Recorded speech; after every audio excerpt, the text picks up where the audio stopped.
ಬಾಗಲಕೋಟೆ ಜಿಲ್ಲೆಯ ಜಮಖಂಡಿ ವಿಧಾನಸಭಾ ಕ್ಷೇತ್ರದಲ್ಲಿ ಮತದಾರರ ವಿಶೇಷ ಸಮಗ್ರ ಪರಿಷ್ಕರಣೆ ಕಾರ್ಯಕ್ಕೆ ಚಾಲನೆ ಸಿಗಲಿದ್ದು ಜೂನ್ 30ರಿಂದ ಮನೆ ಮನೆಗೆ ಭೇಟಿ ನೀಡಿ ಮತದಾರರ ಮಾಹಿತಿಯನ್ನು ಸಂಗ್ರಹಿಸಲಾಗುತ್ತದೆ ಎಂದು ಉಪವಿಭಾಗಾಧಿಕಾರಿ ಶ್ವೇತಾ ಬೀಡಿಕರ್ ಅವರು ತಿಳಿಸಿದ್ದಾರೆ. ಜಮಖಂಡಿ ನಗರದಲ್ಲಿ ನಡೆದ ಸುದ್ದಿಗೋಷ್ಠಿಯಲ್ಲಿ ಮಾತನಾಡಿರುವ ಅವರು, ಭಾರತ ಚುನಾವಣಾ ಆಯೋಗದ ನಿರ್ದೇಶನದಂತೆ ಕರ್ನಾಟಕ ರಾಜ್ಯ 3ನೇ ಹಂತದ ವಿಶೇಷ ಸಮಗ್ರ ಪರಿಷ್ಕರಣೆಗೆ ಆಯ್ಕೆಯಾಗಿದ್ದು ಜಮಖಂಡಿ ಕ್ಷೇತ್ರದಲ್ಲಿ ಕಾರ್ಯವನ್ನು ವ್ಯಾಪಕವಾಗಿ ಕೈಗೊಳ್ಳಲಾಗುತ್ತಿದೆ ಅಂತ ತಿಳಿಸಿದರು. ಕ್ಷೇತ್ರದ 2,30,000ಕ್ಕೂ ಅಧಿಕ ಮತದಾರರಿಗೆ ಎನ್ಯುಮರೇಷನ್ ಫಾರ್ಮ್ ವಿತರಿಸಲಾಗಿದ್ದು ಬೂತ್ ಮಟ್ಟದ ಅಧಿಕಾರಿಗಳು ಪ್ರತಿಯೊಂದು ಮನೆಗೆ ಭೇಟಿ ನೀಡಿ ಫಾರ್ಮ್ಗಳನ್ನು ವಿತರಿಸಿ ಮರಳಿ ಸಂಗ್ರಹಿಸಲಿದ್ದಾರೆ ಅಂತ ತಿಳಿಸಿದರು. ಇನ್ನು ಈ ಸಂದರ್ಭದಲ್ಲಿ ಅನೇಕ ವಿಚಾರಗಳನ್ನು ಹಂಚಿಕೊಂಡರು. ಆಗಸ್ಟ್ 5ರಿಂದ ಸೆಪ್ಟೆಂಬರ್ 4ರವರೆಗೆ ದಾವೆ ಮತ್ತು ಆಕ್ಷೇಪಣೆ ಸಲ್ಲಿಸಲು ಅವಕಾಶವಿದ್ದು ಅಕ್ಟೋಬರ್ 7ರಂದು ಅಂತಿಮ ಮತದಾರರ ಪಟ್ಟಿಯನ್ನು ಪ್ರಕಟಿಸಲಾಗುವುದು ಎಂದು ಮಾಹಿತಿ ನೀಡಿದರು. ಜಮಖಂಡಿ ಕ್ಷೇತ್ರದಲ್ಲಿ 232 ಮತಗಟ್ಟೆಗಳಿದ್ದು ಪ್ರತಿ ಗ್ರಾಮ ಪಂಚಾಯಿತಿಯಲ್ಲಿ ಸಹಾಯ ಕೇಂದ್ರಗಳು ಹಾಗೂ ಹೆಲ್ಪ್ ಡೆಸ್ಕ್ಗಳನ್ನು ಸ್ಥಾಪನೆ ಮಾಡಿ ಮತದಾರರಿಗೆ ಮಾರ್ಗದರ್ಶನ ನೀಡಲಾಗುವುದು ಎಂದು ಅವರು ತಿಳಿಸಿದರು. ಇನ್ನು ಇದೇ ಸಂದರ್ಭದಲ್ಲಿ ತಹಶೀಲ್ದಾರ್ ಅನಿಲ್ ಬಡ್ಗೆ ಸೇರಿದಂತೆ ತಾಲೂಕು ಆಡಳಿತದ ವಿವಿಧ ಇಲಾಖೆಗಳ ಅಧಿಕಾರಿಗಳು ಉಪಸ್ಥಿತರಿದ್ದರು. 29ನೇ ತಾರೀಕು ಜೂನ್ನಿಂದ 3ನೇ ಹಂತದಲ್ಲಿ ನಾವು ಸಮಗ್ರ ಪರಿಷ್ಕರಣೆಯನ್ನ ಮಾಡ್ತಾ ಇದ್ದೇವೆ. ಎಲ್ಲರಿಗೂ ಮಾಹಿತಿ ಕೊಡೋದೇನಂತಂದ್ರೆ, ಪ್ರತಿ ವರ್ಷ ನಾವು ಸ್ಪೆಷಲ್ ಸಮ್ಮರಿ ರಿವಿಷನ್ ಅನ್ನ ಮಾಡ್ತೀವಿ. ಅಂದ್ರೆ ಮತದಾರರ ಯಾದಿಯನ್ನ ಪರಿಷ್ಕರಣೆ ಮಾಡೋದು, ಹೊಸದಾಗಿ ಯಾರು ಅರ್ಹ ಮತದಾರರಿದ್ದಾರ ಅವ್ರನ್ನ ಸೇರಿಸೋದು, ಡಿಲೀಷನ್ ಅನ್ನ ಮಾಡೋದು, ವರ್ಗಾವಣೆ ಇದ್ರೆ ವರ್ಗಾವಣೆ ಮಾಡೋದು, ಇಂತಹ ಪ್ರಕ್ರಿಯೆಯನ್ನ ಪ್ರತಿ ವರ್ಷ ನಾವು ಮಾಡ್ತೀವಿ. ಅದನ್ನ ಸ್ಪೆಷಲ್ SSR ಅಂತೇಳಿ ಕರಿತೀವಿ. ಪ್ರತಿ ವರ್ಷ ಈ ಪ್ರಕ್ರಿಯೆ ಮತದಾರರ ಯಾದಿಯನ್ನ ಜಾರಿಗೊಳಿಸೋದ್ರಲ್ಲಿ, ಮತದಾರರ ಯಾದಿಯನ್ನ ಪರಿಷ್ಕರಣೆಗೊಳಿಸೋದ್ರಲ್ಲಿ ನಾವು ಮಾಡ್ತೇವೆ. ಸೊ ಲಾಸ್ಟ್ SIR ಕರ್ನಾಟಕ ರಾಜ್ಯದಲ್ಲಿ ಮಾಡಿರೋದು 2002ರಲ್ಲಿ. ಸೊ 2002ರಲ್ಲಿ ಇರುವಂತಹ ಮತದಾರರ ಯಾದಿಗಳಲ್ಲಿ ಇರುವಂತಹ ಮತದಾರರ ಲಿಸ್ಟ್ ಅನ್ನ ಇವಾಗಿರುವಂತಹ ಮತದಾರರ ಲಿಸ್ಟ್ ಒಂದಿಗೆ ನಾವು ಪರಿಷ್ಕರಣೆಯನ್ನ ಮಾಡ್ತೀವಿ. 2002ರಲ್ಲಿ ಇರುವಂತಹ ಮತದಾರರ ಹೆಸರುಗಳು ಅಥವಾ 2002ರಲ್ಲಿ ಯಾರು ಇದ್ದಾರೋ ಅವರ ರಿಲೇಟಿವ್ಸ್, ಅಂದ್ರೆ ಮಕ್ಕಳಿರ್ಬೋದು, ಮೊಮ್ಮಕ್ಕಳಿರ್ಬಹುದು, ಕಸಿನ್ಸ್ ಇರ್ಬೋದು, ಅವ್ರನ್ನೂ ಸಹ ನಾವು ಪರಿಗಣನೆಗೆ ತಗೊಂಡು 2026ರಲ್ಲಿ ಅವರನ್ನ ನಮ್ಮ ಮತದಾರರ ಯಾದಿ ಒಳಗೆ ಪರಿಷ್ಕರಣೆ ಮಾಡುವಂತಹ ಕೆಲಸ. ಇದು ಮೆಥಡ್ ಅಂತಂದ್ರೆ ನಮ್ದು ಒಂದು ವಿಶೇಷವಾದಂತಹ ಉದ್ದೇಶ ಏನು ಚುನಾವಣಾ ಆಯೋಗದಿದೆ ಅಂತಂದ್ರೆ, ಈ ಒಂದು ಪರಿಷ್ಕರಣೆಯಲ್ಲಿ ಯಾವುದೇ ಅರ್ಹ ಮತದಾರರ ಯಾದಿಯಿಂದ ಹೊರಗೆ ಹೋಗತಕ್ಕದ್ದಲ್ಲ, ಅಂದ್ರೆ ಹೊರಗುಳಿಯೋಂಗಿಲ್ಲ. ಯಾವುದೇ ಅನರ್ಹ ಮತದಾರ ಇದ್ರು ಅಂತಂದ್ರೆ ಅವರು ಯಾವುದೇ ಕಾರಣಕ್ಕೂ ನಮ್ಮ ಮತದಾರರ ಯಾದಿಯಲ್ಲಿ ಇರುವಂತದ್ದಲ್ಲ ಅಂತ ಹೇಳಿ ಉದ್ದೇಶ, ಪ್ರಮುಖವಾಗಿರುವಂತಹ ಉದ್ದೇಶ. ಸೊ ಈ ಉದ್ದೇಶದ ಆಧಾರದ ಮೇಲೆ ನಾವು SIR ಅನ್ನ ಕೈಗೊಳ್ಳಿಕತ್ತೀವಿ. 1/10/2026 ಈಗೆಲ್ಲ ತಮ್ಗೆಲ್ಲ ಗೊತ್ತದ.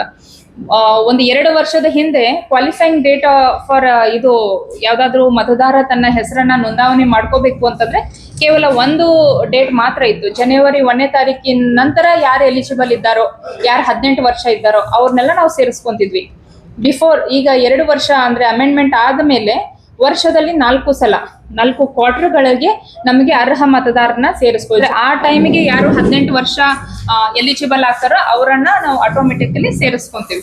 ಸೊ ಇದು ಈಗ ಈ SIRಗೆ ಅರ್ಹ ದಿನಾಂಕ ಯಾವುದು ಅಂತಂದ್ರೆ 1/10/2026 ಅಂತ ಹೇಳಿ ತಹಶೀಲ್ದಾರ್ನೇ ಮತ್ತು ನಮ್ಮ ತಾಲೂಕ್ ಪಂಚಾಯತಿ ಕಾರ್ಯನಿರ್ವಾಹಕ ಅಧಿಕಾರಿಗಳು ಇಬ್ರು ಜಂಟಿಯಾಗಿ ಪಂಚಾಯತ್ ವಾರು ಹೋಗಿ ತರಬೇತಿಯನ್ನ ಕೊಡುವಂತ ಕೆಲಸವನ್ನ ಮಾಡ್ತಾ ಇದ್ದಾರೆ. 30 ಜೂನ್ 2026ರಿಂದ 29 ಜುಲೈ 2026 ಈ ದಿನಾಂಕ ತಮ್ಮೆಲ್ಲರ ಗಮನದಲ್ಲಿ ಸ್ಪಷ್ಟವಾಗಿ ಇರಬೇಕು. ಈ 1 ತಿಂಗಳು ನಾವೇನ್ ಮಾಡ್ತೀವಿ ಅಂತಂದ್ರೆ, ಕಡ್ಡಾಯವಾಗಿ ನಮ್ಮ ಬೂತ್ ಲೆವೆಲ್ ಆಫೀಸರ್ಗಳು, ಅವ್ರಿಗೇನ್ ನಾವೀಗ ಫೀಲ್ಡ್ ತರಬೇತಿಯನ್ನ ಕೊಡ್ಲಿಕ್ಕತ್ತೀವಲ್ಲ, ಅವರೆಲ್ಲ ಪ್ರತಿ ಒಬ್ಬ ಮತದಾರನ ಮನೆಗೆ ಕಡ್ಡಾಯವಾಗಿ ಹೋಗ್ತಾರೆ. ಇದು ಎನ್ಯುಮರೇಷನ್ ಫಾರ್ಮ್ Annexure 3 ಅಂತ ಇರ್ತದ. ಜೂನ್ 16ನೇ ತಾರೀಕಿನವರೆಗೂ ಯಾವ್ಯಾವ ಮತದಾರರು ನಮ್ಮ ಮತದಾರರ ಯಾದಿ ಒಳಗೆ ಹೆಸರು ಇರ್ತದಲ್ಲ ಅವ್ರೆಲ್ಲರಿಗೂ ಈ ಪ್ರೀ ಪ್ರಿಂಟೆಡ್ ಎನ್ಯುಮರೇಷನ್ ಫಾರ್ಮ್ ಬರ್ತದ. 2 ಕಾಪಿ ಒಳಗೆ, ಡೂಪ್ಲಿಕೇಟ್ ಕಾಪಿ ಒಳಗೆ ಬರ್ತದೆ. ಈ ಕಾಪಿನ ನಾವೇನ್ ಮಾಡ್ತೀವಿ, ಎಲ್ಲಾ ಬೂತ್ ಲೆವೆಲ್ ಆಫೀಸರ್ಸ್ ಯಾರಿದ್ದಾರಲ್ಲ, ಮತಗಟ್ಟೆ ಅಧಿಕಾರಿಗಳು, ಅವ್ರಿಗೆ 2 ಕಾಪಿ. ಫಾರ್ ಎಕ್ಸಾಂಪಲ್, ನಾನು ಒಬ್ಬ ವೋಟರ್ ಇದ್ದೆ ಅಂತಂದ್ರೆ ನನ್ನ ಹೆಸರಿಗೆ 2 ಕಾಪಿ ಬರ್ತವೆ. ಆ 2 ಕಾಪಿ ಬಂದು ಅವ್ರು ನಮಗೆ ಕೊಡ್ತಾರೆ. ನನ್ನ ಮನೆ ಒಳಗೆ 3-4 ಜನ ಇದ್ರು ಅಂತಂದ್ರೆ ಯಾವ್ದಾದ್ರು ಒಬ್ಬ ಅಡಲ್ಟ್ ಮೆಂಬರ್ 4 ಜನರದು ಅಂದ್ರೆ 8 ಕಾಪಿಗಳನ್ನ ಬೂತ್ ಲೆವೆಲ್ ಆಫೀಸರ್ ಒಂದು ಮನೆಗೆ ಕೊಡ್ತಾರೆ, ರಿಸೀವ್ ಸೈನ್ ಮಾಡ್ತಾರೆ, ಅದು ಅವ್ರ ಪ್ರೊಸೀಜರ್ ಮಾಡ್ಕೊಂತಾರೆ.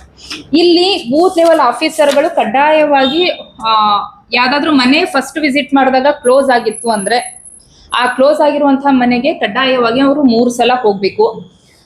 3 ಸಲ ಹೋದಾಗ್ಲೂ ಸಹ ಈ ಎನ್ಯುಮರೇಷನ್ ಫಾರ್ಮ್ ಅನ್ನ ಕೊಡೋದಕ್ಕೆ ಆಗ್ಲಿಲ್ಲ ಅಂತಂದ್ರೆ ಅವರನ್ನ ನಾವು ಹಿಯರಿಂಗ್ ಕರಿತೀವಿ, ವಿಚಾರಣೆ ಕರಿತೀವಿ. ಅದು ಮುಂದಿನ ದಿನಾಂಕಗಳಲ್ಲಿ ಶುರುವಾಗ್ತದೆ. ಸೊ ಕಡ್ಡಾಯವಾಗಿ ನಮ್ಮ ಬೂತ್ ಲೆವೆಲ್ ಆಫೀಸರ್ಗಳು 3 ಸಲ ಹೋಗಿ ಎಸ್ ಇಲ್ಲಿ ಈ ಮನೆ ಒಳಗೆ ಯಾರು ಇಲ್ಲ, ಈ ಮನೆ ಕ್ಲೋಸ್ ಆಗ್ಯದ, ಬಂದ್ ಆಗ್ಯದ ಅಂತ ಹೇಳಿ ಅವರು ಒಂದು ಚುನಾವಣಾ ಆಯೋಗದಿಂದ ಒಂದು ಸ್ಟಿಕ್ಕರ್ ಕೊಡ್ತಾರೆ, ಕೆಂಪು ಕಲರ್ ಸ್ಟಿಕ್ಕರ್, ಕ್ಲೋಸ್ ಆಗಿರುವಂತಹ ಮನೆಗಳಿಗೆ ಅದನ್ನ ಹಚ್ಚಿ ಬರ್ಬೇಕು. ಕ್ಲೋಸ್ ಆಗಿರ್ಲಿಲ್ಲ, ಅವ್ರು ಅವೈಲಬಲ್ ಇದ್ರು, ಈ ಫಾರ್ಮ್ ಗಳನ್ನ ನಾವು ಕೊಟ್ಟಿದ್ವಿ ಅಂತಂದ್ರೆ ಅದು ಪರ್ಪಲ್ ಕಲರ್ ಒಂದು ಸ್ಟಿಕ್ಕರ್ ಕೊಡ್ತಾರೆ. ಸೊ ಅದನ್ನು ಸಹ ಯಾವ ಮನೆಗೆ ನಾವು ಇವ್ರು ಸಬ್ಮಿಟ್ ಮಾಡಿರ್ತಾರಲ್ಲ ಅವ್ರಿಗೆ ಪರ್ಪಲ್ ಕಲರ್ದು ಚೌಕ ಇರುವಂತಹ ಸ್ಟಿಕ್ಕರ್ ಅನ್ನ ಹಚ್ಚಿ ಬರ್ತಾರೆ. ಇದು ಮ್ಯಾಂಡೇಟರಿ ವರ್ಕ್ BLO ಮಾಡ್ಬೇಕಾಗಿರೋದು 30/6/26ರಿಂದ 29/7/26 ಆ ಸಮಯದಲ್ಲಿ ಮತ್ತೆ ಕೊಟ್ಟಿರುವಂತಹ ಫಾರ್ಮ್ ಗಳನ್ನ ವಾಪಸ್ ಕಲೆಕ್ಟ್ ಮಾಡ್ಕೊಂತ ಬರ್ತಾರೆ. ಸಾರ್ವಜನಿಕರು ಈ ಫಾರ್ಮ್ ಅನ್ನ ಯಾವ ರೀತಿ ತುಂಬಬೇಕು ಅನ್ನೋದನ್ನ ಮತದಾರರು ಇಲ್ಲಿ ಪ್ರೀ ಪ್ರಿಂಟೆಡ್ ಫಾರ್ಮ್ ಇರ್ತದ.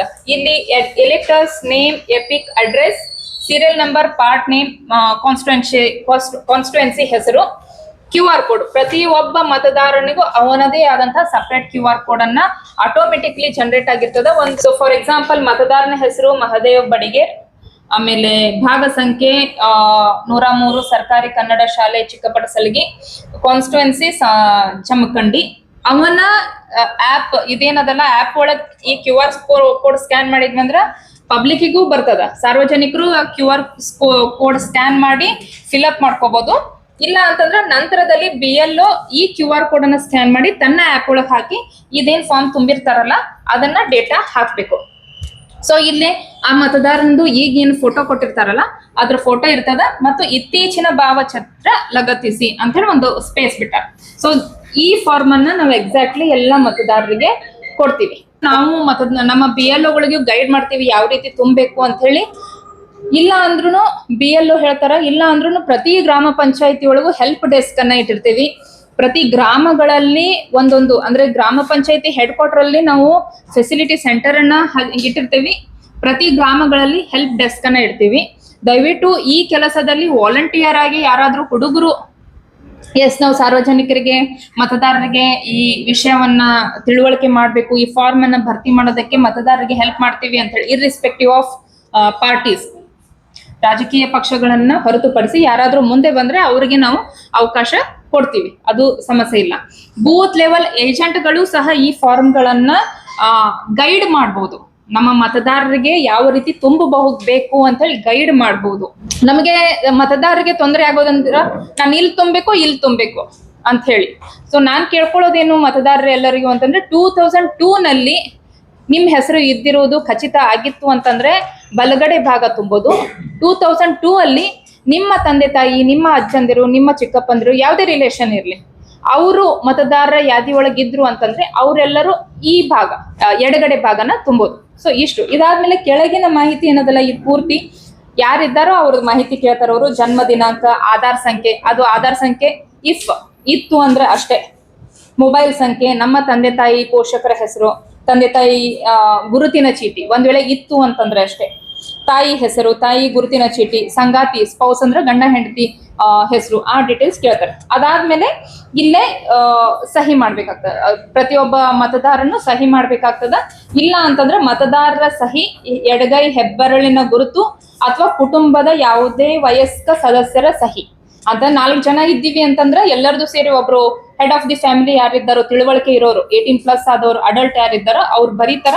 ಅವರೇ ಸಹಿ ಮಾಡಿ ಇದನ್ನ ಕಡ್ಡಾಯವಾಗಿ ಕಂಪಲ್ಸರಿ BLO ಬೂತ್ ಲೆವೆಲ್ ಆಫೀಸರ್ಗೆನೆ ಕೊಡತಕ್ಕದ್ದು.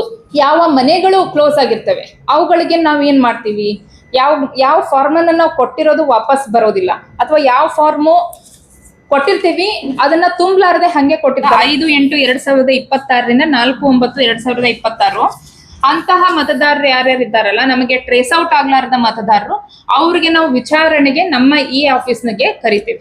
ಅವ್ರಿಗೆಲ್ಲ ಕರೆದು ದಾಖಲೆಗಳನ್ನ ಅಂದ್ರೆ ದಾಖಲೆಗಳನ್ನ ಕೊಡಿ ಅಂತ ಹೇಳಿ ಸಬ್ಮಿಟ್ ಮಾಡ್ತಾರೆ ಅವರು. ಅದ್ರ ನಂತರ ಅವ್ರನ್ನ ಎಲಿಜಿಬಲ್ ಇದ್ರು ಅಂದ್ರೆ ಮತದಾರರ ಯಾದಿ ಒಳಗೆ ಸೇರಿಸುವಂತ ಕೆಲಸ ಮಾಡ್ತೀವಿ. ಸೊ ಯಾವುದೇ ಕಾರಣಕ್ಕೂ ಯಾವುದೇ ಅರ್ಹ ಮತದಾರನ್ನು ಬಿಟ್ಟು ಹೋಗ್ಲಾರ್ದಂಗೆ ನಾವು ಸತತವಾಗಿ ಪ್ರಯತ್ನ 4-5 ಸಲ ಅಟೆಂಪ್ಟ್ ಮಾಡ್ತೀವಿ. 7ನೇ ತಾರೀಕು ಅಕ್ಟೋಬರ್ 7, 10, 2026 ನಾವು ಫೈನಲ್ ಆಗಿ ಏನು ಎಲೆಕ್ಟರ್ ರೋಲ್ ನಮ್ದೇನು SIR ಆದ ಮೇಲೆ ಪಬ್ಲಿಕೇಶನ್ ಮಾಡ್ಬೇಕು ಅದನ್ನ ಫೈನಲಿ ಇಲೆಕ್ಷನ್ ಕಮಿಷನ್ ಇಂದ ಪಬ್ಲಿಕೇಶನ್ ಆಗ್ತದೆ. ಅಂದ್ರೆ 2,30,006 ವೋಟರ್ಸ್ ನಮ್ಮ ಜಮಖಂಡಿ ಕಾನ್ಸ್ಟಿಟ್ಯೂನ್ಸಿ ಒಳಗಿರ್ತಾರೆ.